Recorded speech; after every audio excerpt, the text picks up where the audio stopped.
I'm going to give you a sample of our housing transactions report, a popular report that shows information not only regarding typical resales in a given market area, but more importantly, new home builder closings, where you actually get the closings price for the given market area that you choose, as well as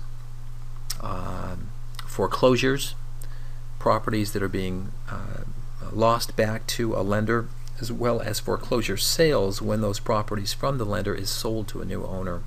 In this case, I'm going to choose Orange County. You can actually choose more than one county simply by holding down the control key. In this case, I'll go to Orange County and I'll choose the city of Irvine within Orange County, and I think I'll select all zip codes.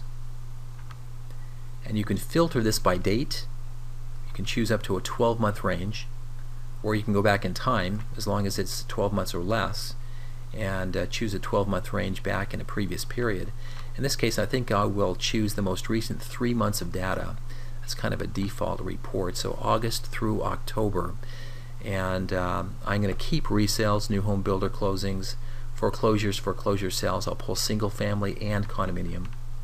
You can also sort it by price, by unit size, by bedroom and bathroom count. I'm going to keep all of those in.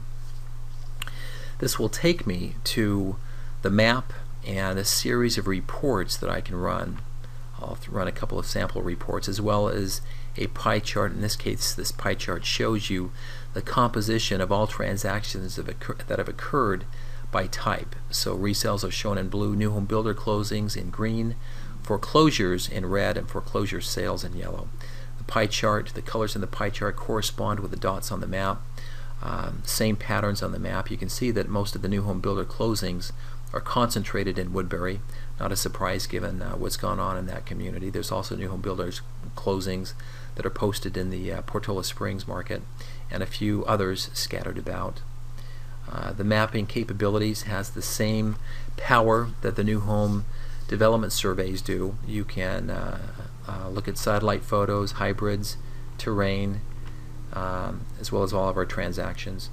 And after running these reports, let me actually go to our Vault page and show you what those reports look like.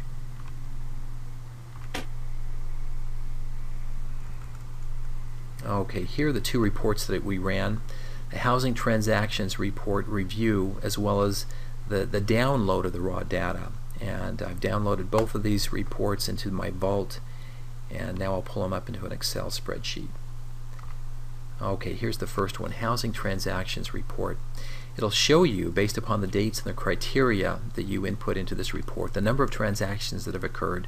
In this case, in the city of Irvine, 823 transactions occurred during the past 3 months. Now that's slightly below where it was a year ago during the same period, during that 3-month period a year ago, but it's higher than where it was 2 years ago.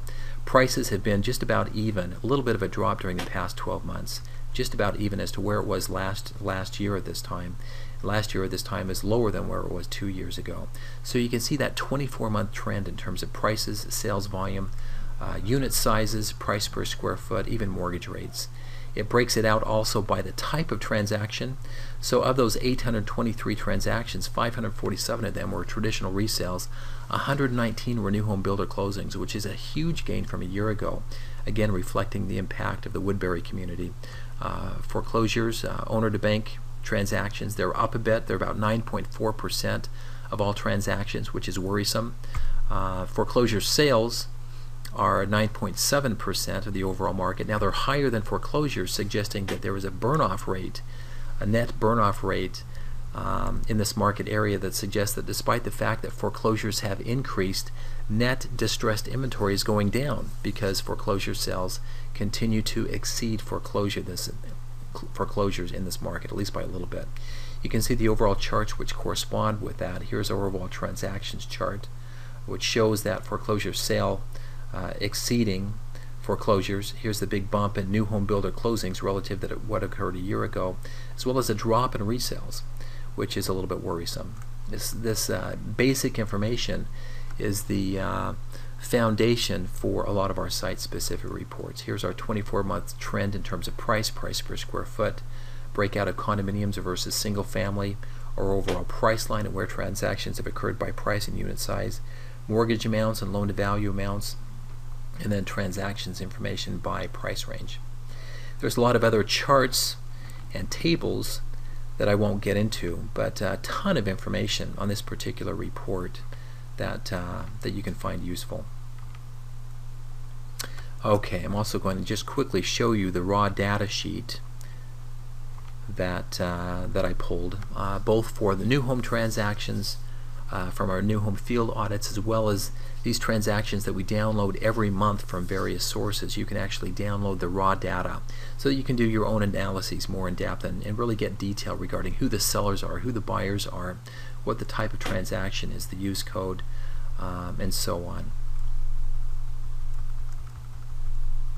So again, the main reason we download this information into either a Word document or into an Excel document is because we want you to use it. To me, it just makes no sense at all to download this into a PDF where it is static and can't be used. Our tools are meant to be just that, tools, and unless you can actually get your hands on it and use the data in a spreadsheet, I don't think it does much good. And so all of our product is distributed in such a way that it allows you to use it, and we hope you'll take advantage of that. Okay, I'm going to go back to our website and go back to our products page.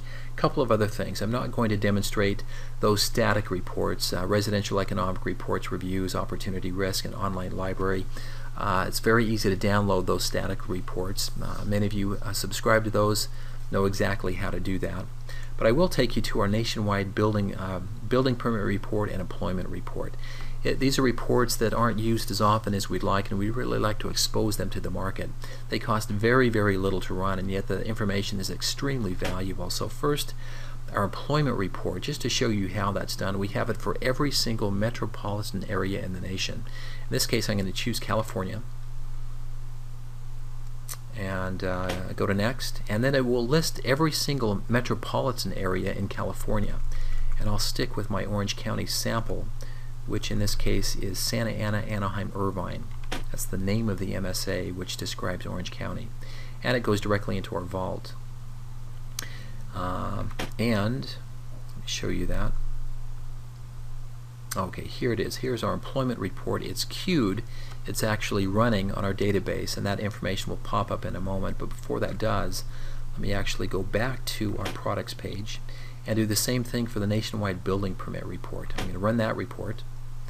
And again, sticking with California, in this case it arrays counties, and I will choose Orange County. In this case, I'll select all of the cities in Orange County because you can pull this information at the city level, but I'll run all of the cities. Now you can run this information on an annual basis, a quarterly basis, a monthly basis, or year to date. In this case, I'll run an annual report, and this will actually go to our vault as well. Okay, so here's our employment report that we pulled a little bit earlier. Let me go ahead and run that. I'll download that. And as with our other reports, this will pull up into an Excel spreadsheet. On this spreadsheet, it starts with civilian labor force, civilian employment, unemployment rates, total employment for all industries, total farm, which we actually don't track. That's not provided to us, but we have a space for it because there are third-party sources where we on occasion in our site-specific reports will include that, especially for those markets that are more dependent upon agriculture, such as some of the Central Valley areas of California. Here's total non-farm, and then the various categories of non-farm, categories and subcategories. We show the historical employment trends for these various categories from January 1991. Actually, you'll see a new report that gets introduced by the time this website is launched in January. That takes it back to January 1990. And then we give it a 12-month forecast with that information. And here's the overall 12-month changes by industry and by totals. We give the 12-month change that occurred 12 months ago, as well as the 12 months most recent 12-month change. You can see in Orange County there's been a 14,200 job growth rate in Orange County during the past 12 months, so we're doing okay. This is the fourth month in a row where we've actually had positive job growth, and I think we're actually going to have a fairly strong fourth quarter as well.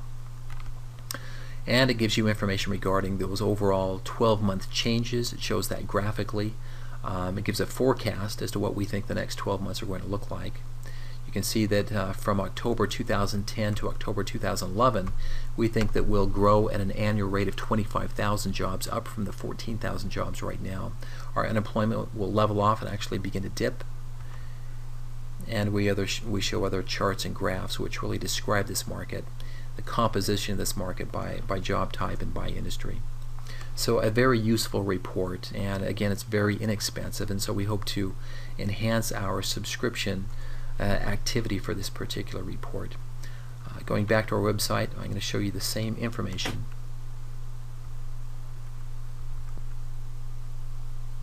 For building permits, I'll download that report and open it up into a Microsoft Excel document. It'll provide you with a page which shows you, in this case, annual building permit information and activity for single family, multifamily, and total from 1990 forward to our estimate of year 2010. Now, had you run this on a monthly basis, it would show you the individual months. If you had you run it on a quarterly basis, it would show you the quarters. Not only does it give the unit counts, but it also gives you the permit values for these counts. It also breaks it out by value per unit, and then we actually inflate that to today's dollars. So a lot of information in one small table, which really allows you to track what's going on in terms of permit activity, in this case in Orange County. And there's various charts and graphs that describe that information on the next sheet. So again, a lot of valuable information, and we can run this for any city or county throughout the United States. The employment is restricted to a county or MSA throughout the United States, and the permits will go all the way down to the city level throughout the United States. Okay, there is a lot more information that I would love to show you, but we're out of time. And so I'll leave you at our home page, again with our contact information at Real Estate Economics. And ask you to contact either Judy Duell, here's her contact information, or Sandy Rivera, here's her contact information. They will provide you with that beta key needed to actually beta our site. We hope to get as many beta users as possible. It's free, there's no cost or obligation to this other than we ask for your input. The more input you can give us in terms of how this website works for you, improvements that we might make, mistakes that you notice. We have a few weeks to finalize this before we launch it, and as a thanks for that feedback, there's full use of our database. So we hope you'll take advantage of it, and we thank you very much for joining us for this morning's webinar. Have a great holiday season. Take care. Bye.